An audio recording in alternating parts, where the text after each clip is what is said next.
The message came at 7:42 p.m. on a Thursday. No greeting, no lead-in, just my father's voice, measured and clipped like a business memo. Don't bother coming to the family reunion. We're cutting ties. That was it. 18 words. 18 syllables, if you count the pause before he hung up. I replayed it once, not because I didn't believe it, but because, for some reason, I expected to feel something bigger. A spike of rage, a punch in the chest, something. But all I felt was stillness. Like the part of me that had been quietly bracing for this had finally heard what it always knew. My name is Harper Lane. I'm the youngest of two. My father, Warren, built Lane Auto from the ground up, first as a mechanic, then a franchise owner, then a regional chain operator. My older brother, Rhett, is the heir he always wanted, charismatic, reckless, untouchable. And me, I was the one who kept the lights on, quietly, efficiently, invisibly. I didn't call back that night. I didn't ask why. I didn't even forward the voicemail to my mother, Lynette, who historically stayed out of business matters when they became inconvenient. I just texted him 2 words, understood. Then I opened my laptop, signed into the loan portal I hadn't touched in months, and did what I knew none of them expected me to do. I removed my name, not out of anger, not out of spite, but out of clarity. 2 years earlier, when the family business needed to secure a $2.5 million expansion loan, the bank asked for a secondary applicant with impeccable credit. Red had debt. Warren had leverage. I had clean numbers and a Harvard MBA. They didn't beg me to sign. They simply handed me the papers, assumed I would, and I did. Because back then, I still thought loyalty earned belonging. But now, sitting alone at my kitchen table, the voicemail playing faintly in the background, I realized something else entirely. They hadn't cut me off. They'd simply confirmed what they'd been quietly doing for years. And this time, I was ready to finish the sentence for them. I used to think my father loved order more than anything. But over time, I realized it wasn't order, it was control. Warren Lane built Lane Auto the same way he built our house, brick by brick, rule by rule, with no room for softness. The garage came first, the family came second, sometimes third. He had a saying, one he liked to repeat in front of employees and even more in front of us: we don't hire outsiders, we raise replacements. And that's what Rhett and I were, potential successors. At least in theory. Rhett was 3 years older, louder, bolder, and always walking just slightly out of reach of responsibility. But he had the charm Warren respected, a swagger my father recognized in himself. So Rhett got the praise, the second chances, the leeway. I got the clipboard. By 12, I was logging tire shipments into QuickBooks. By 16, I was managing payroll at the 3rd location during spring break. I didn't ask, I was told. No thank yous, no questions. Just the unspoken expectation that I'd be wherever the business needed me, available, obedient, tireless. My mother, Lynette, wasn't cruel. She simply disappeared inside her role, hosting dinners, folding invoices into envelopes, smiling through meetings, then pulling me aside after to remind me, "Your father's building something for us. Be grateful, sweetheart." So I tried to be. I studied hard, got my MBA, turned down a corporate logistics offer in Chicago because Warren said, family before ambition. He needed someone to help with the regional expansion. Rhett, apparently, was focusing on vision. I focused on everything else. When the opportunity came to secure funding for a new headquarters, I negotiated the lease, compared rates across 6 banks, landed a deal with favorable terms and a 3-year interest lock. But the bank wanted a second signer. Rhett couldn't. His credit was trashed. Warren didn't want to jeopardize personal assets, so they turned to me. No big speech, no dinner, just the papers on the table and a pen already uncapped. I hesitated, maybe for half a second. Then I signed because somewhere inside I still believed that if I showed I was loyal enough and dispensable enough, they'd finally see me not as the backup plan, but as part of the plan. Of course, they never said thank you. They just assumed it was my job. That was 2 years ago. I thought I was investing in a future we'd share. I didn't know then I was just making myself useful enough to be invisible. And if you're quiet long enough, you start to believe that invisibility is a kind of love. It's not. It's just silence mistaken for peace. The first crack didn't sound like breaking. It sounded like laughter. Rhett's laughter, to be exact. We were in a quarterly budget meeting, just the three of us, me, Rhett, and Warren. I had flagged a vendor invoice, $12,000 duplicated over 3 months. A clear error. Or at least I thought so. That's from a friend of mine, Rhett said, waving it off like it was lint on his collar. Let it slide. He gives us good rates elsewhere. I looked to my father, expecting something. A raised brow, maybe a single word of scrutiny.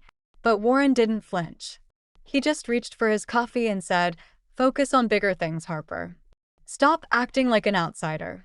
Outsider. That word didn't just sting. It settled somewhere under my skin. I wasn't some recent hire. I had overseen logistics for 4 site expansions, renegotiated our fleet lease at half the original cost, and kept payroll balanced through 2 supply chain disruptions. And yet, when I questioned anything that didn't involve spreadsheets or silent compliance, I became foreign. After that meeting, things changed subtly. At first, my access to our back-end systems began to narrow. I couldn't log into vendor platforms. Then the financial dashboard redirected me to a read-only page. The company credit card tied to my name expired. It was never replaced. Every time I asked, I got the same answer: we're restructuring, or temporary system changes, or worse, don't worry about it. And yet, I noticed Rhett had a new standing desk, a company-paid trip to Vegas labeled as a leadership summit, and an office chair that cost more than my first used car. Something shifted inside me. Not anger, not yet, but a quiet alertness. The kind that comes when your instincts whisper, they're preparing a door for you. And it only opens one way. I started keeping copies of everything: internal spending reports, meeting notes, emails where Rhett copied clients but signed using my name. At night, I organized them into a private folder on my home computer. One I called Shadow Ledger. I wasn't sure yet what I was building, just that I needed to hold on to truth while it was still in my hands. One evening, I reached out to Danielle Keller, a former classmate from law school. We lost touch for years until she helped her sister escape a messy divorce from a real estate partnership. I didn't tell Danielle everything, just enough to ask a simple question. If a cosigner withdraws from a business loan, what happens? Her pause was telling. Depends. If you're not a guarantor and you weren't involved in recent misuse, the loan can be reevaluated without your name. Quietly, legally, I exhaled. At that moment, I didn't know whether I was planning an exit or building an alibi. What I did know finally was that the story I thought I was living, the loyal daughter keeping the legacy afloat, wasn't mine anymore. They weren't just pushing me out. They were doing it slowly enough to keep cashing in on my silence. It was a Thursday morning in early spring when the final piece clicked into place. The trees outside my office window were just starting to bud. I remember that detail clearly because something about new leaves made what I was about to find feel even more stale. I had just received my monthly credit summary, something I reviewed out of habit more than worry. But this time, a line item stood out. Lane Holdings, Deferred Payment Review. I hadn't seen that name used in years. It was a shell corporation Warren once created for real estate holdings, dormant. Or so I thought. Curious, I dug deeper. What I found wasn't surprising. It was worse. The expansion loan I had co-signed 2 years ago, the one used to launch Lane AutoAir's new regional headquarters, was in arrears, 3 payments late. The business was behind, barely floating on grace periods and delayed vendor invoices. My name was still on the loan. And worse yet, it was being cited in communications with creditors as a reason to extend goodwill, because my credit was clean. Because my finances were untouched. Because I was, as always, the reliable one.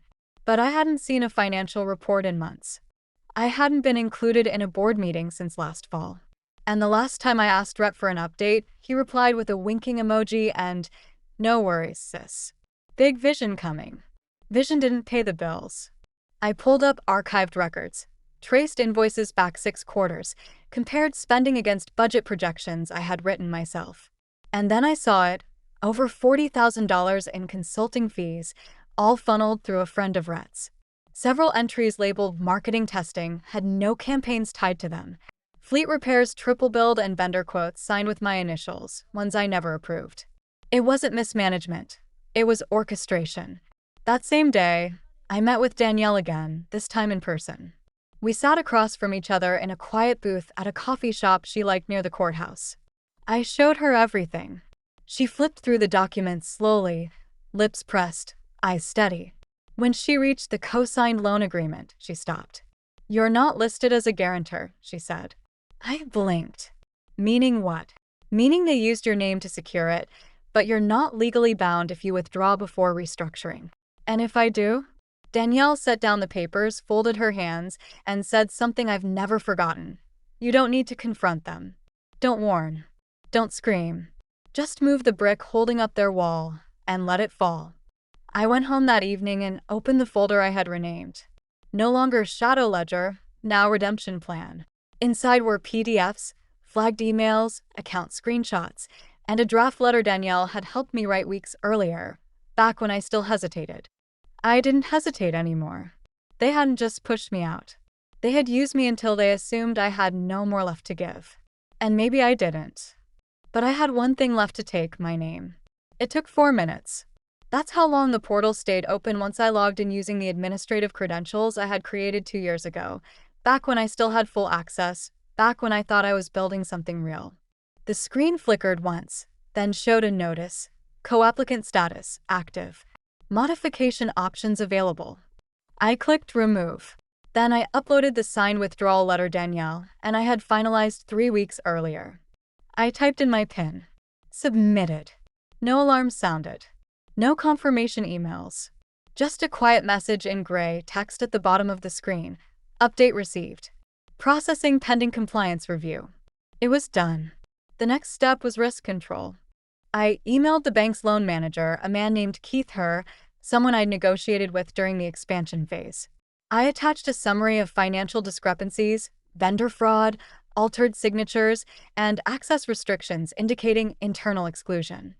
I was careful, clear, professional.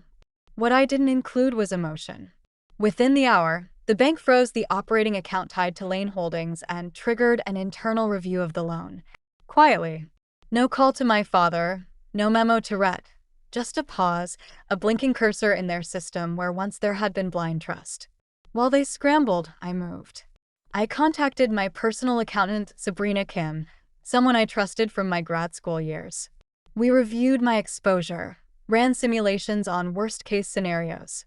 She confirmed what Danielle had said: no liability, no credit damage, not even a legal obligation to notify them. The trust one had moved my savings into last month was protected. That night, for the first time in years, I left my phone on silent and actually meant it. I slept.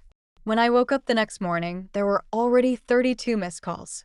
By mid-afternoon, there were 78 from my mother, 13 from my father, 7 from Rhett, and 1 from a number I didn't recognize until I played the voicemail. It was Gordon Maddox, their longtime company accountant. His voice was high-pitched, panicked, almost cracking. "Harper, call me now. This is serious. The loan's collapsing. The bank pulled support. We're at risk of default. You need to fix this. Do you hear me? You have to fix this." I listened to it twice. Not because I didn't understand what he meant, but because it sounded like justice. And justice, when it finally arrives, doesn't scream. It echoes. By early evening, Rhett sent his first text. "What the hell did you do?" And then another. "You're overreacting. We could have handled this internally." But the word "we" didn't land anymore. There hadn't been a "we" in a long time. Later that night, my mother left a voicemail, not angry, but quiet, trembling. "Sweetheart, what's happening? Your father says the bank froze everything. That they might recall the loan. Did you sign something?" I did, but I didn't explain. I called her back, let the line ring twice. I removed my name, that's all. Her breath caught. "But you can't just do that." "Actually, I can," I said. And I did. She paused. "Harper, this affects all of us." "No," I replied calmly. "You made sure it didn't." And then I hung up, not in anger, in completion. They picked the restaurant we used to go to for birthdays. Leona's, old brick walls, too many ceiling fans, and the private room near the fireplace where we'd once blown out candles and clinked glasses of ginger ale. But there were no balloons this time, no cake. Just my parents, Warren and Lynette, sitting stiff at one end of the table, and Rhett staring at his phone, pretending this was beneath him. There was also an empty chair waiting for me, as if they still believed I could be summoned. I arrived 15 minutes late on purpose. I wore gray slacks and a button-down blouse, neutral, unreadable. Danielle had once told me, "Power doesn't shout. It arrives without apology." Rhett stood when I entered. "Thanks for coming." "I didn't come for you," I said, taking the chair slowly.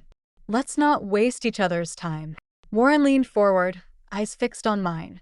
"You made your point loud and clear." "No," I said, voice calm. "The bank made my point. I just stopped protecting your lie." His jaw tightened. Lynette shifted uncomfortably. "We're trying to hold this together," he said. "You think you're punishing us, Harper, but you're punishing the legacy your grandfather built." I looked at him steady. "Grandpa built a garage. You turned it into a dictatorship." Rhett scoffed. "Oh, come on. We gave you everything." "You gave me a job," I said, meeting his gaze. Not a voice. The silence that followed was dense, almost warm, like a room that had finally stopped pretending to be anything else. Then Lynette, my mother, spoke, almost in a whisper. "What do you want, Harper?" That was the question, wasn't it? Not revenge. I had already taken that. What I wanted now was clarity. I reached into my bag and placed a sealed envelope on the table. "This is a signed affidavit confirming I've permanently withdrawn from the company loan, the board, and all business operations. You will never use my name again." Warren opened his mouth, but I raised a hand. "I'm not finished." I took a breath. "I'm also submitting an anonymous tip to the state auditor. There are funds missing, vendors unpaid, payroll inconsistencies." I slid the envelope forward. "It's your mess now, fully legally." Rhett's face turned red. "You're destroying us over ego." "I'm not destroying anything," I said, standing. "I'm just removing the illusion that I was ever part of it." I turned toward the door. Behind me, for the first time in my life, my father said the one word I never expected to hear. "Harper, please." I paused, not from hesitation, but from satisfaction. "You left a voicemail telling me we were done," I said without turning around. "I'm just agreeing with you formally." And then I left. The story made it into the papers. Not the big ones. Just a quiet piece in a local business digest. Lane Ottawa faces financial turmoil amid internal disputes. I didn't leak it, but I knew who did. Danielle called me 2 days later, her voice half serious, half smiling. "When people lose power," she said, "they look for someone to blame. They just didn't expect that person to have already walked away." After that, the voicemails turned sharp. From my father, "You ungrateful child. We built that business for you. You're ruining your future." From Rhett, "You think you're clever, but you'll need us someday." From Gordon Maddox, the accountant, "Do you even understand what this means? You've destroyed their legacy." But here's the thing no one said out loud. They destroyed it long before I pulled out. They destroyed it when they used my name but denied me a seat at the table. When they decided I was a threat, not a daughter. When they made me invisible. Now the loan was caving in, the accounts frozen, the vendor contracts unraveling. And me? I was untouched. No legal blowback. No financial damage. My credit intact. My savings secure. I forwarded the last voicemail to Danielle, then deleted the rest. I took my phone off silent, and for the first time in years, it stayed quiet. No crisis, no requests, no fires that only I could put out. I moved into a small loft in downtown Portland. Nothing fancy, just sunlight, clean windows, and space enough for both a desk and peace. I started consulting quietly, helping small women-led startups avoid the kind of traps I'd lived through. Not because I needed purpose, but because I already had it. 3 months later, an envelope arrived at my new address. No return name, just the bank's logo and a tracking barcode. Inside was a single sheet of paper. "This letter confirms that the commercial loan associated with Harper Lane has been formally withdrawn and restructured. No further obligation remains. No action required." No thank you. No apology, no spin. Just a line drawn in ink, in law, and finally in truth. I placed the letter in a folder marked complete and slid it into the back of the cabinet. That night, I lit a candle by the window. The loft was quiet. The city below hummed, unaware and alive. I thought of that voicemail one last time. Don't bother coming to the reunion. We're cutting ties. They wanted silence, obedience, absence, and they got all three. What they didn't expect was that I would thrive inside that silence. That I would build something, not out of revenge, but out of reality.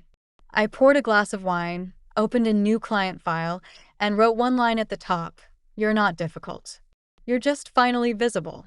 And then I kept writing.